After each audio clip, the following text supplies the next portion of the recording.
Halo teman-teman, kita kembali lagi.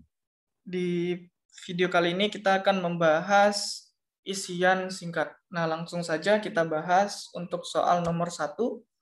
Suatu kontrak sewa mengasumsikan residual value aset pada akhir masa sewa sebesar $0. Di akhir masa sewa lessor menerima kembali aset sewa dengan nilai wajar $1.000. Maka lessor akan mengakui pengembalian aset ini sebagai. Nah, jawabannya adalah untuk asetnya sendiri itu dicatat sebagai equipment atau inventory, tergantung kategori listnya. Kalau dia kategorinya direct finance list, dia akan mencatat equipment. Kalau dia sales type list, dia akan mencatat inventory. Nah, akun kreditnya apa? Akun kreditnya itu akan dicatat sebagai gain on lease. Jadi, di sini merupakan sebuah keuntungan bagi lessor, di mana pada perjanjian sewa nilai residu itu adalah 0. Tetapi aktualnya di akhir periode sewa dikembalikan dengan nilai sisa $1.000. Jadi ini merupakan sebuah keuntungan. Nah, nomor 2, PT DI menyewakan peralatan selama 4 tahun. Masa manfaat peralatan ini 7 tahun. Penyewa memiliki opsi untuk membeli dengan harga yang jauh lebih rendah atau ada BPO di sini. Dari perkiraan nilai residu pada akhir masa sewa, penyewa akan menyusutkan peralatan ini selama. Nah, dari sisi leasing karena klausulnya terdapat bergain purchase option, maka nilai yang dipakai untuk menyusutkan right of use asset itu adalah nilai ekonomis dari peralatannya, yaitu di sini dikatakan masa manfaat peralatan ini 7 tahun. Maka yang digunakan adalah 7 tahun, bukan termin sewanya. Oke, soal nomor 3, lessor menyewakan kendaraan selama 4 tahun, termasuk sewa pembiayaan kategorinya. Kemudian mulai 1 Januari 2020 dengan mengeluarkan biaya awal initial direct cost sebesar 1 juta. Atas biaya langsung awal ini, lessor akan mengakui beban sebesar pada tahun 2020. Oke, jadi pada dasarnya untuk initial direct cost dari sisi lessor akan mengakui sebagai beban. Sedangkan dari sisi leasing itu bisa sebagai penambah dari fixed payment ya atau annual lease payment, dan juga akan mempengaruhi lease liability. Nah, dari sisi lessor sendiri itu akan menjadi expense, akan menjadi beban. Nah, berapa beban yang harus diakui? Ini tergantung dari kategori leasing itu sendiri. Apabila kategori leasing itu adalah direct finance lease, maka 1 juta ini langsung dibebankan seluruhnya. Atau kita bisa katakan ini merupakan period cost. Nah, apabila kategorinya itu operating lease, maka 1 juta ini dicatat sebagai beban yang ditangguhkan. Yang mana beban yang ditangguhkan ini atau defer expense ini merupakan akun aset. Dan di akhir periode, beban yang ditangguhkan ini diamortisasi secara bertahap sepanjang 4 tahun atau termin sewa tersebut.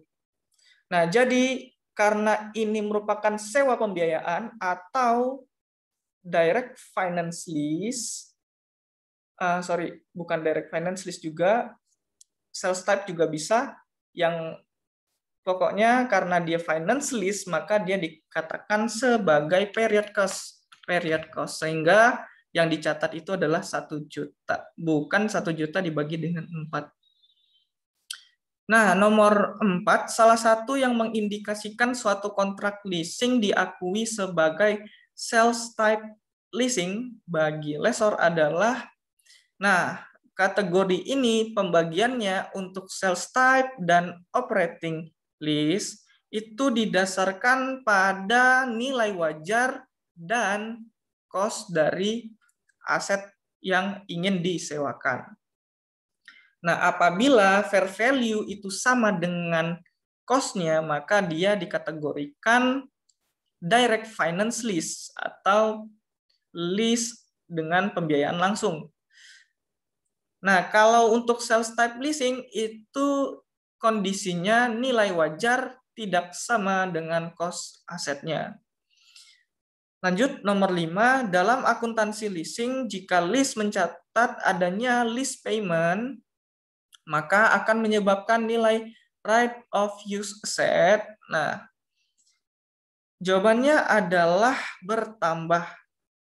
Jadi, jika lease mencatat adanya lease payment, maka menyebabkan nilai right of use asset itu bertambah. Yang pasti bertambah karena itu adalah pasangan akunnya gitu ya. Jadi pasangan akunnya lease liability di kredit, kemudian di debitnya itu adalah right of use asset, sehingga menyebabkan nilai right of use asset itu bertambah. Nah, oke.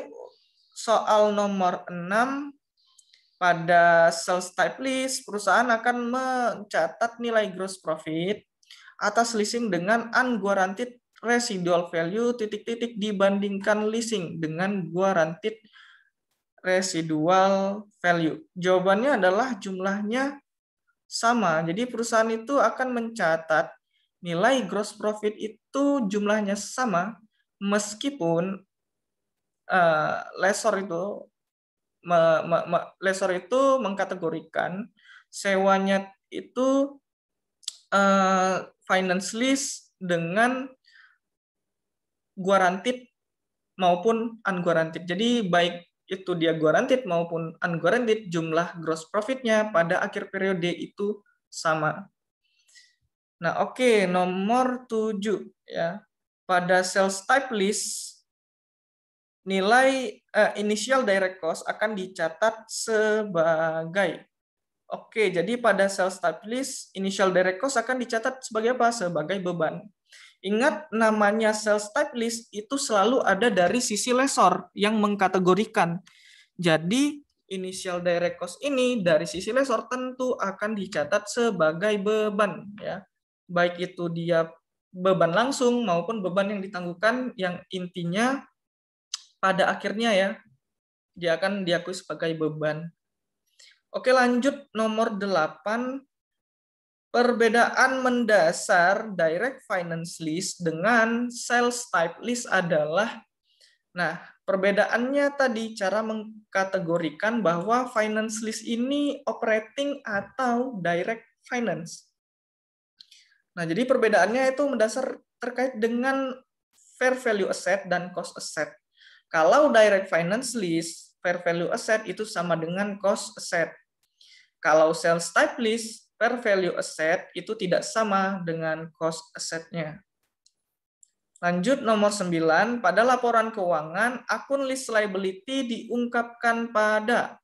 Ya, jadi lease liability ini merupakan akun di dalam statement of financial position post non-current liabilities. Lanjut nomor 10, dalam menentukan nilai lease receivable, lessor akan memperhitungkan. Nah, jadi rumus dari lease receivable itu adalah, oke, jadi rumus lease receivable itu PV dari annual lease payment ditambah dengan PV nilai residu, PVRV, atau PVBPO. Jadi pada dasarnya lease receivable itu komponennya itu ada dua, yaitu adalah PV annual lease payment, yang mana ini akan menjadi PV dari jumlah yang diperoleh oleh lessor, ya, atau bisa kita bilang lease payment, ya, ini lease payment, ini PV annual lease payment ini akan menjadi lease payment, kemudian ditambah dengan PV residual value, maka jumlah lease receivable pada dasarnya dia akan sama dengan nilai wajar asetnya. Jadi nilai lease receivable itu akan menjadi fair value aset. Gitu. Oke, sekian pembahasan dari soal isian singkat ini. Untuk soal berikutnya kita akan bahas di video berikutnya. Terima kasih.